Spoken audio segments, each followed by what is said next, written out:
Hello there, dear friends, and welcome once again to the Relaxed Fantasy Review.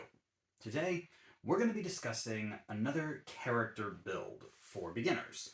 We're going to be talking about one of the most confusing classes to play.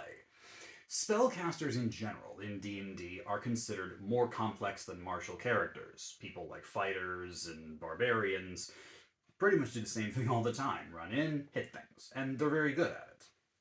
Spellcasters, in general, whether you're talking clerics or wizards or druids or sorcerers, have the variety of their spells, and knowing your spell list, understanding your choices, is important to play these characters well. But the one who takes it to the next level, and who is arguably the most difficult class to play, is the Warlock. Warlocks are different than most spellcasters because they did not get their power through their own means. Warlocks are people who make a pact. They make a deal with some sort of supernatural entity, whether it is a fae, or a devil, or a great eldritch being like Cthulhu, or a genie, or some other very, very strong magical entity that bestows the powers of magic upon this person. Their magic even goes by a different name, pact magic. This is different than the spell casting trait, because if you were to take, let's say, 5 levels of cleric and 5 levels of wizard, because they both share the spellcasting trait, even though you'd only have 3rd level spells for each class, you would technically have 5th level spell slots because the spellcasting trait continues to increase. Warlocks don't do that. Their magic doesn't count as spellcasting, it counts as pact magic. So, even though you have spell slots for pact magic, they function completely differently than normal spell slots, and we'll get into that. But before we begin, I'd like to let you know that my channel has memberships. Relaxed Fantasy Review, you can support it for just $1 a month. There's a join button below the video, and if you click on that, you get a little badge next to your name in the comments letting me know that you're supporting me, and just my undying gratitude. Thanks for watching the videos and supporting what I do here on YouTube. It really helps out. So, how do we build a warlock? How do we make sense of the warlock? Well, let's start at the beginning, our ancestry or our race. For this character, I've decided to go with a gnome, specifically the deep gnome. You'll find them in Mordenkainen's Monsters of the Multiverse. They have a complex name that a lot of people don't know how to pronounce. Sverfneblin? Sverfneblin, I think is how you would pronounce it. Which is just their own name for themselves. It's the Deep Gnomes self-title. Deep Gnomes do get dark vision, which is great. They also get their gnomish magic resistance. This gives them the ability to resist magic the same way when, Yuan Ti or satyrs would, where they get advantage on their intelligence, wisdom, and charisma saves against magic. Very powerful ability. Makes you a little tougher against spellcasters. You also have Sverfneblin Camouflage, which allows you to get advantage on your stealth checks. Now, as you move forward with this, you have to remember that Deep Gnomes are natural spellcasters, so they do get 2 spells, but then we're not going to get them till later levels, and I'll discuss them when we get them. As far as background goes, I went with the Charlatan background that's suggested for the Warlock, and the Chaotic Neutral alignment, which again makes sense for the Warlock. Warlocks get proficiency in Wisdom and Charisma saving throws, and they get proficiency in a couple skills. Combined with the Charlatan background, my character has proficiency in Deception, Intimidation, Investigation, and Sleight of Hand. As far as my stats, Warlocks are Charisma casters, meaning that their magic is based on the Charisma stat. So for that reason, I took 15 in my Charisma, dropped a +1 there. Then I put a 12 in my Constitution with my +2 there, giving me a 14.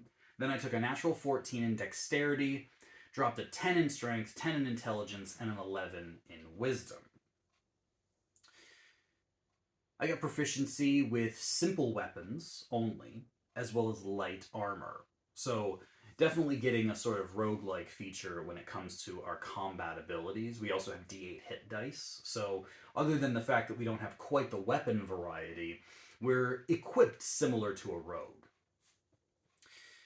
Starting equipment, you start with leather armor and an arcane focus, as well as a few weapons. I grabbed some daggers, a quarterstaff, and a crossbow, but none of these are really the thing we care about. What we care about is our magic.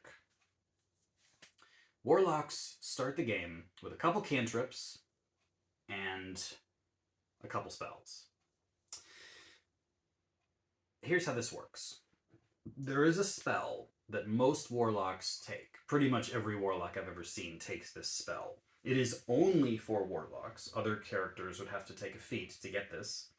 And it's known as Eldritch Blast. It's a cantrip, so it is a attacking cantrip that you can use infinite number of times, and it is a long-range, high-damage cantrip. You fire an attack against a creature, and if you hit them, you do 1d10 force damage. It has a range of 120 feet, and is genuinely the most powerful cantrip once you take all things into consideration. This is the Warlock's main weapon. We're not going to be using our physical weapons unless for some reason we can't fire an Eldritch Blast, but that's not usually the case. I'm also going to grab the Minor Illusion cantrip so that we have something to do with our cantrips outside of combat. And then as far as spells go, I've grabbed Armor of Agathis Hex for our spells. Armor of Agathis is a spell that when you cast it, you create a sheen of armor around yourself. It doesn't increase your AC, it just gives you temporary hit points. And when a creature hits you, they take damage back as long as you have those temporary hit points. It's a nice defensive feature if you are going to get stuck in combat, but it's not what we're going to be using at level 1. At level 1, we're actually going to be using the Hex spell. Hex is a curse spell, similar to the Ranger's Hunter's Mark. You designate a creature as a bonus action, and then you curse them. You curse one of their stats, so when they make ability checks with that stat, they have disadvantage. It lasts for an hour with your concentration, and when you hit the target of your hex, you do an extra 1d6 damage to them. So it does increase both your damage and it lowers their ability. So it's a nice buff at this point in the game. The other thing about Warlocks is that they do get their subclass at level 1.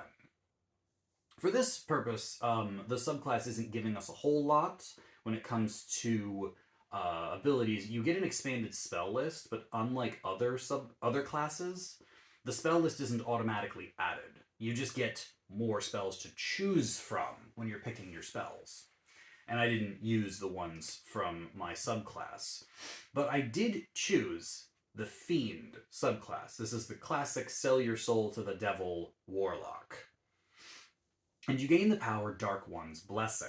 What this means is that when you kill a creature, you gain a couple temporary hit points every time you kill one. This is actually very cool because if you're a Warlock who focuses on mowing down minions with your Eldritch Blast, so you've got a big enemy in the back, but you're shooting the little ones in the front, thinning out the field with your ranged attack, you're actually going to be sitting on temporary hit points most of the time. Now, I didn't take this into account with my math because in a boss fight, this wouldn't be much help unless you are fighting minions they have along. Not to mention, you have to be the one to land a killing blow, and you're not doing all that much damage, so I'm not going to say we're relying on that. But when you do manage to kill off a weakened foe, you are going to get 10 hit points, so keep that in mind.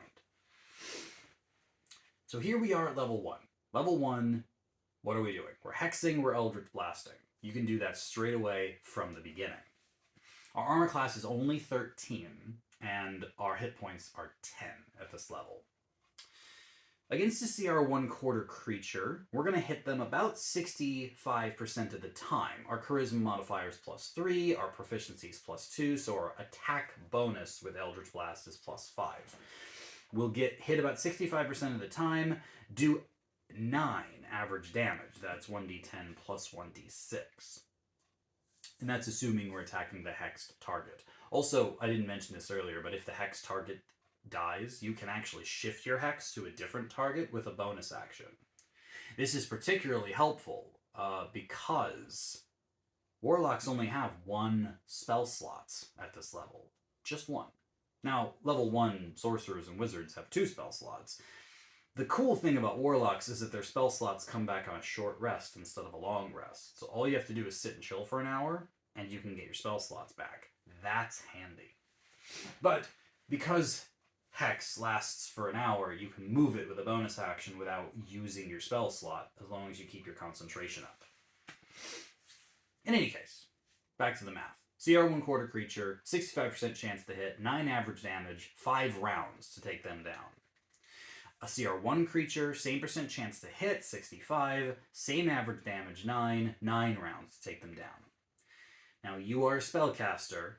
You don't have the benefit of shield spell. So, if a CR 1/4 creature gets up to you, they're going to hit you 55% of the time for 5 average damage, which will kill you in 2 rounds. A boss will hit you 55% of the time if they're CR 1, do 12 average damage, which means they can one-shot you. So, stay back, keep Eldritch blasting.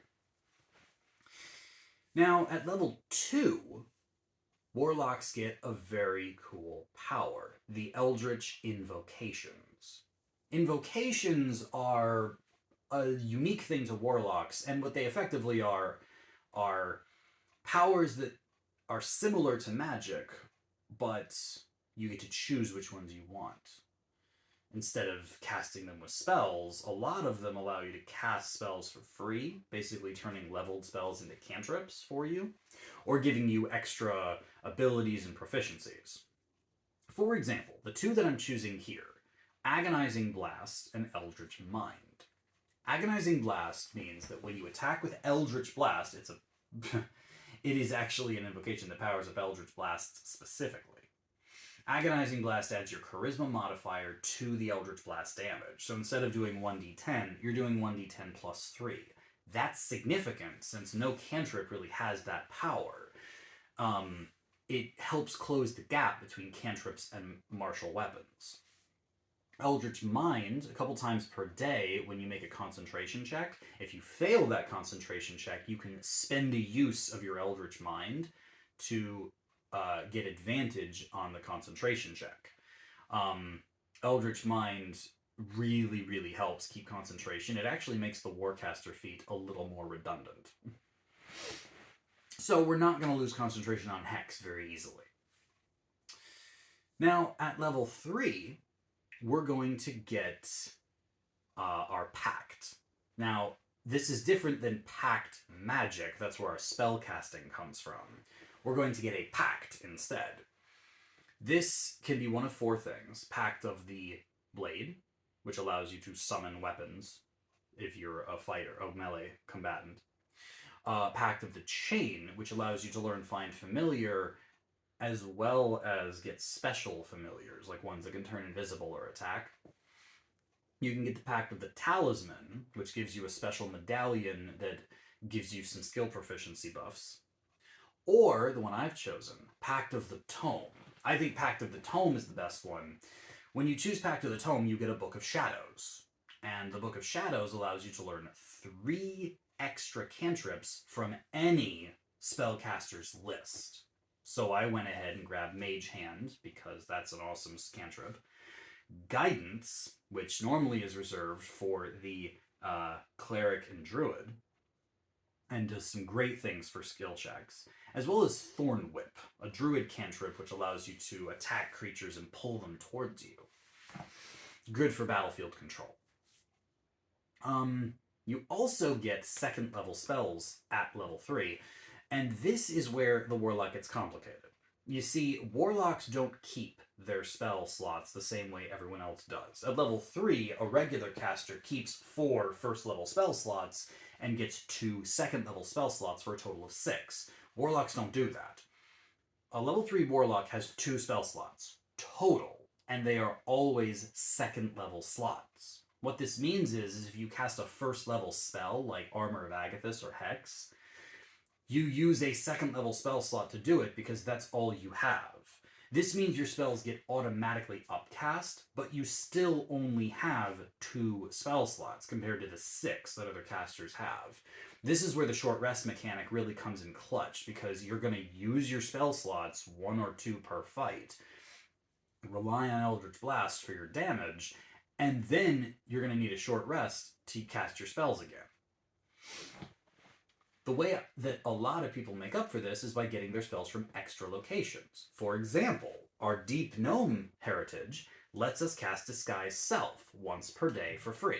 So that's an extra spell slot, except it's a natural spell slot. So we can cast Disguise Self once without burning one of our 2 valuable slots. The other way you can lean into this, and this is why I chose Pact of the Tome, is that every time you level up as a Warlock, you can switch an invocation. So I'm going to let go of Eldritch Mind for now, and instead take my Book of Ancient Secrets invocation. This upgrades my Book of Shadows to have ritual spells in it, and allows me to choose 2 first-level ritual spells to learn. For those who don't know, ritual spells are spells that you can cast without using a spell slot if you take 10 extra minutes to cast them. For example, Find Familiar and Detect Magic are 2 spells that you can learn with this invocation that are ritual spells, so you can cast Find Familiar and get yourself a familiar without being a Pact of the Chain Warlock. You just don't get the special familiars. You get the regular ones. You also can get Detect Magic, which means that if you have 10 minutes to spare, you can cast Detect Magic as a ritual and not use one of your spell slots. Very helpful. So we're here at 3rd level. We've grabbed our 2nd level spells. I've snagged Invisibility and Suggestion. These are both spells that I would be willing to use a spell slot on for social interaction or stealth. So, level 3, what does combat look like? Well, we're doing the same thing. Using one of our spell slots to cast Hex in combat, concentrate on it. Little risky now that we don't have Eldritch Mind, but we'll get that back later. And then we're Eldritch Blasting. Eldritch Blast has Agonizing Blast powering it now, so against a CR1 enemy, with a familiar now giving us advantage on our Eldritch Blast shot, we're going to hit 90% of the time and do 12 average damage. That extra boost from Agonizing Blast, giving us a bump. This means we can kill a CR1 enemy in 7 rounds. A CR3 enemy, that would be a boss, will hit 90% of the time, do 12 average damage, kill in 9 rounds. We're still not quite as powerful as the dedicated marshals, but we're doing pretty good. Better than most spellcasters. Defensively, though, we still don't have a whole lot of defense. 55% chance a CR1 creature is going to hit us, 12 average damage, 2 rounds to die. And against a CR3 creature, a 60% chance they'll hit us, 24 average damage, which again will one-shot us, so we want to stay out of the fight.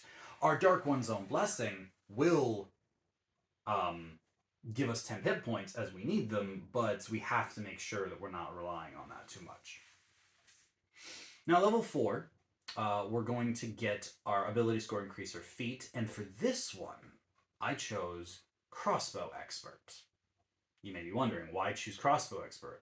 Just because you have a crossbow, you're not using it. True, but Crossbow Expert has multiple benefits. First of all, if you do have to use a crossbow, you can ignore the loading properties of it, which is not really relevant to us. Second, if you attack with a one-handed weapon and you have a crossbow, a hand crossbow, you can attack with it as a bonus action. Again, not really relevant to us. The reason I'm taking this feat is because of the 3rd feature. The feature that states that attacking a creature with a ranged attack at point-blank range, so within 5 feet of you, does not have disadvantage. This is a problem that most spellcasters that are relying on cantrips for their damage run into if the enemy closes the gap. You see, we don't have a touch spell to attack with. All our attacks are ranged. Within 5 feet, if you attack a creature, you have disadvantage with a ranged attack. This includes weapons, spells, whatever. Crossbow Expert denies that disadvantage. Now, using your familiar, you could do this anyway. You could cancel the disadvantage, bringing your hit chance back to like 65% instead of 90. But you can keep it at 90 with Crossbow Expert. This means no matter how close the enemies get, you can still shoot them with Eldritch Blast effectively. And that is worth a feat to me. I don't want to be close to the enemies, but on the rare occasion that one of them closes up to me, I don't want to have to move away just to fight. I'd much rather just shoot them in the face. Finally, at level 5, our spell slots get upgraded to 3rd level. We still only have two 3rd level spell slots. So we can still cast Armor of Agathis and Hex, we can still cast Invisibility and Suggestion, but we get the non-detection spell from our Deep Gnome side. That's another free casting of a spell. Non-detection being a way to hide yourself from divination magic. But you also can grab 2nd or 3rd level spells. I have chosen the Fly spell, a great problem solver in the event that you have to get over stuff or get away from things. But also the spell that I'm going to actually replace our concentration with. That is Hypnotic Pattern. Hypnotic Pattern creates an area in the battlefield, the creatures make a saving throw, and if they fail, they're hypnotized. Meaning that they become incapacitated for the next minute until they take damage or you lose your concentration. This is a great battlefield control effect and very much worth using a Warlock spell slot on. I would recommend that you start the battle off by using Hypnotic Pattern to incapacitate several enemies and then start Eldritch Blasting the others. And at level 5, your Eldritch Blast gets upgraded. It gets upgraded to 2 beams. Most cantrips scale when you hit 5th level. Firebolt goes up from 1d10 to 2d10. Ray of Frost goes from 1d8 to 2d8, etc. But Eldritch Blast does something special, where instead of going from 1d10 to 2d10, it instead fires 2 shots. 2 beams of Eldritch Energy, which are individual attacks. This is really awesome because both beams get amplified by Agonizing Blast. So it's 1d10 plus 3 plus 1d10 plus 3. So you're shooting twice. This actually helps make up for the fact that we're not using Hex anymore. Hex added damage to our shots. If you were against a single boss enemy instead of a bunch of enemies, I'd still recommend using Hex, because that will amp your damage up to 2d10 plus 2d6 plus 6, a decent amount of damage. But for now, I'm instead going to talk about what we're doing in your average combat encounter. First, you cast Hypnotic Pattern, incapacitate the battlefield for the most part, or at least several of them, and then start firing your beams across to kill the ones that succeeded on their saving throw. That's our battle strategy now.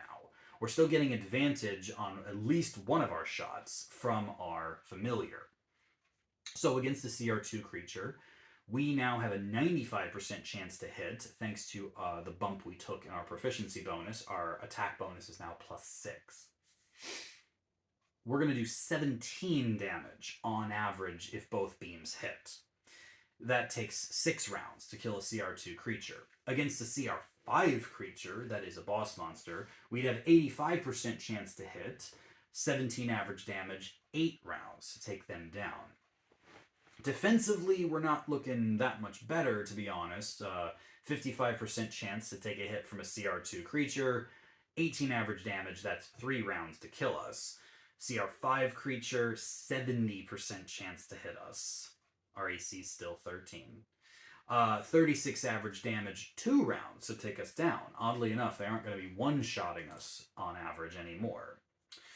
We'll get us another Eldritch Invocation here to get Eldritch Mind back. That means we can focus on Hypnotic Pattern better. I still say that if you're against a single strong enemy, go ahead and use Hex, boost your damage up a little bit, because Hypnotic Pattern probably isn't going to work. But in your average fight, that's what I would do. On the flip side, if you are against a creature that's very strong and is bent on killing you as the Warlock, you might want to use Fly. It's a concentration spell, so you won't be able to use Hex or Hypnotic Pattern, but if the enemy's melee only and you go above them, guess what? You're now shooting Eldritch Blasts down at them, and they can't hit you. Like, that's a 0% chance to hit you. So, know your spells and know your strategy going forward. This is why Warlocks are complicated. You only have 2 spell slots. What are you going to use them on? You want to save one for the emergency, like an invisibility or a suggestion or something like that. But the other one that you're going to use in combat, Hypnotic Pattern, Hex, Fly, what makes the most sense? I've done my math for Hypnotic Pattern specifically, but whatever works for you needs to be the thing you use. Warlocks are unique, complex, but they're powerful. They will Eldritch Blast, Agonizing Blast their way through most foes. And honestly, given all of these powers that they have, with their invocations backing them up, they are indeed one of the strongest classes in D&D. They're just not beginner friendly. Most beginners can't wrap their head around the idea of short resting to get 2 spell slots back and using their cantrips most of the time. But here we stand with the Fiend Warlock, ready to blast our way through our enemies, and if you can get your head around Pact Magic, you will have fun with a Warlock. They're really, really great for role-playing and for combat, so please enjoy the Warlock. This has been the Relaxed Fantasy Review. If you enjoyed the video, please like and subscribe down below. Have a look for that join button down there, and keep your eyes peeled for more character creation coming down the line soon. Have a good one, my friends.